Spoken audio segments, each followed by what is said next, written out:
Right now at 6, in a first for the United States, the Speaker of the U.S. House has been voted out of the job, and right now there's no clear answer as to who the next Speaker will be. And keeping an eye on the courtroom as the jury selection gets underway for the Michelle Troconis case. Also sounding the alarm, the Federal Emergency Management Agency is going to send a nationwide alert to your phones and TVs today. We'll tell you exactly when you can expect that to happen. All that and more right now. All local, all morning. This is Fox 61, Connecticut's news station.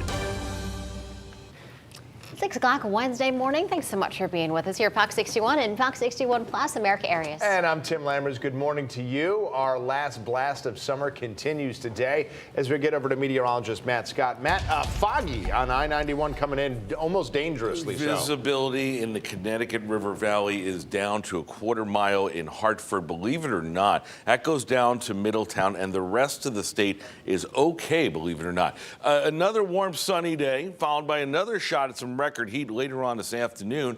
In the 7A, it's possibly another Saturday soaker. Let's talk about another nice morning with the fog being the lone exception. Nothing going on across the board. Here's the scene. Hartford, the clouds are a little lower. We're okay in New Haven with the visibility. There it is. You can see it just bullseyeing right in the Hartford metro. The rest of the board looking okay. 61, our lucky 61 in Hartford, Waterbury, 58 right now in Groton, 60 degrees in New Haven this morning, on the way up to the low to mid 80s yet again. Could see a record. Close to it, second day in a row. Do have some big changes, though, in the 7-day changes for the weather. We'll talk about them coming up. Symphony's got a look at the roads, and I hope that fog isn't affecting too many people. Good morning. We're not seeing any impacts on the roads so far. We are seeing a couple of construction zones wrap up, so let's get you up to speed with what's happening outside this morning. Accident-free so far on this Wednesday as we take a live look in the capital city. This is on Route 2 heading into Hartford this morning. Should be smooth sailing for you if you're heading in from East Hartford. Looking at the drive times, 91, 84, Route 2 looking good this morning down in New Haven. 91 and 95 looking good. There's a bit of a slowdown heading to Bridgeport on 95 South. Traffic moving at 48 miles per hour. We're checking out Westport. There was a crash over in Norwalk that just cleared up a few minutes ago, but the impacts on 95 southbound pretty thick right now as traffic is beginning to open up out there. So pack some patience as you head out the door in that direction. I'll have another look at your drive times and what else is going on across the state at 6:30. All right, Symphony, thank you. We do have breaking news overnight in Baltimore. 5 people were hurt in a shooting at Morgan State University. It all started around 10 o'clock last night. The campus was on lockdown for several hours. I just saw everybody running, heard the shots going off, and then I just had a fight or flight instinct. Now, the shooting took place as students were wrapping up a homecoming event. Campus police were already patrolling the area when they heard gunfire. Police said the victims are 4 men and 1 woman, all between the ages of 18 and 22. They said 4 of them are students at the school. But for those who decide to come on this jewel of a campus and inflict this pain and trauma on their community, we're going to find you. We won't stop. Turn yourself in, because we are not going to tolerate that happening here or anywhere else. That being said, so far there's no word if any arrests have been made. Investigators say they don't know at this point if there was just one shooter or multiple shooters. Classes have been canceled today at Morgan State, and officials will meet this morning to discuss whether they will hold other homecoming events leading up to Saturday's football game. 6:04 now, and jury selection will begin this morning in the Michelle Troconis trial. Yeah, authorities said Troconis was involved in the disappearance and the presumed death of Jennifer Dulos. That's the New Canaan mother who was last seen in 2019.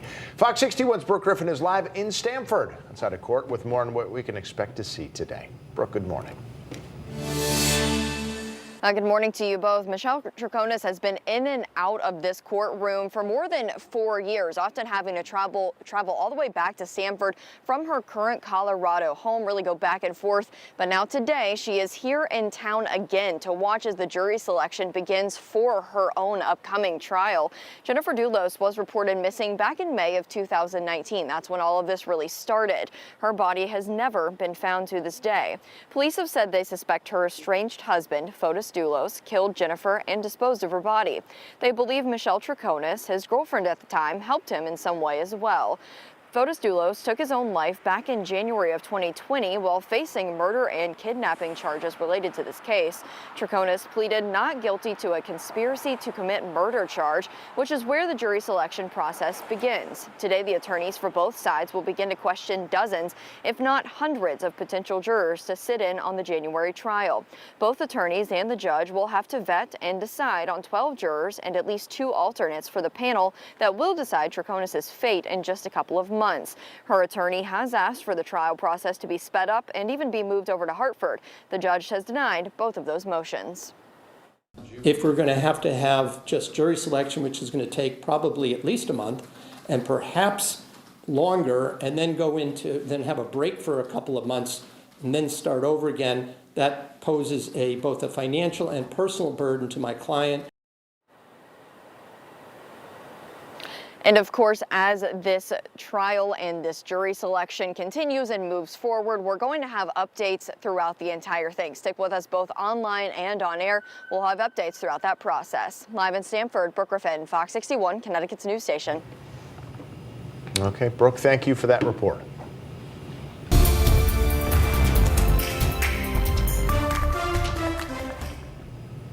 The office of Speaker of the House of the United States House of Representatives is hereby declared vacant. And as that gavel dropped, history was made. For the first time, the U.S. House of Representatives voted out the Speaker of the House, Kevin McCarthy. Yeah, the vote was 216 to 210. 8 Republicans joined every voting Democrat to vote him out. No Democrats voted to keep him. McCarthy said he will not seek the role of House Speaker again. Shortly after the vote, he addressed the media, saying that while he was upset for losing yesterday's vote, he is still grateful to have served. Doing the right thing isn't always easy, but it is necessary. I don't regret standing up for choosing governance over grievance. It is my responsibility. It is my job. I do not regret negotiating. Our government is designed to find compromise. I believe I can continue to fight, maybe in a different manner. I will not run for Speaker again.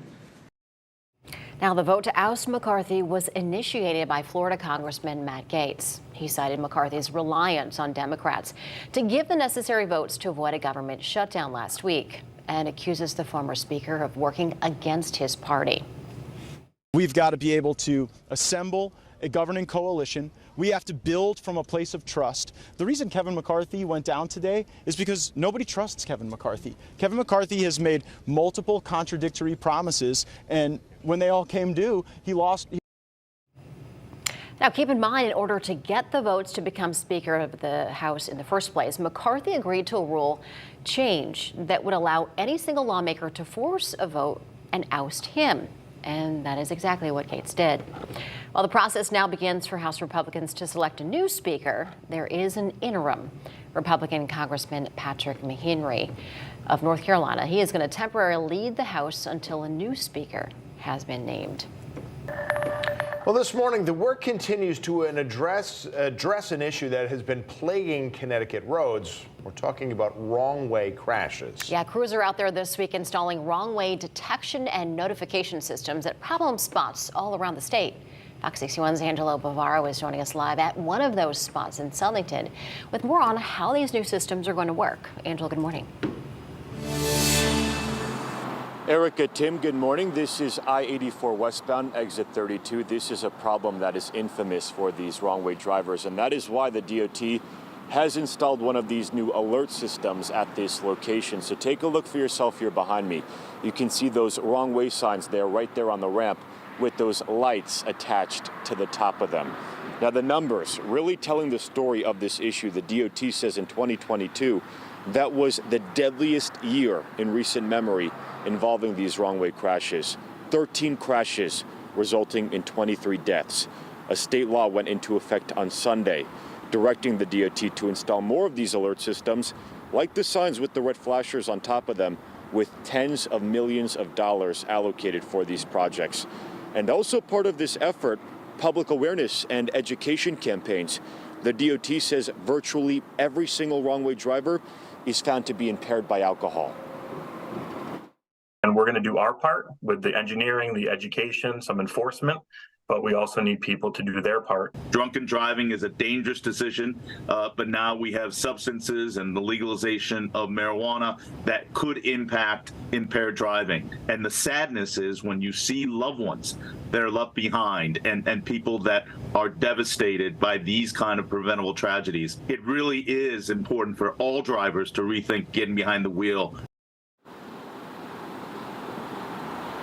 And the DOT is also piloting some new tech with these new alert systems being installed.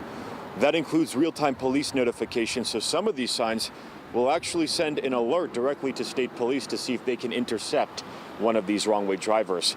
And the DOT is also working with UConn to test reverse rumble strips on these ramps, which give cars going the wrong way a little vibration as well. Now, the DOT has identified 236 ramps as high risk, meaning they're by places that serve alcohol. So the goal is to keep this work going, to get these different alert systems installed at all of these different locations. You're live in Southington this morning. I'm Angelo Bavar, Fox 61, Connecticut's news station. All right, Angelo, thanks so much. Meantime, 6/11 October is Domestic Violence Awareness Month, and the Prudis Crandall Center in New Britain is encouraging the community to come together tonight for its annual Candlelight Vigil, Silent No More.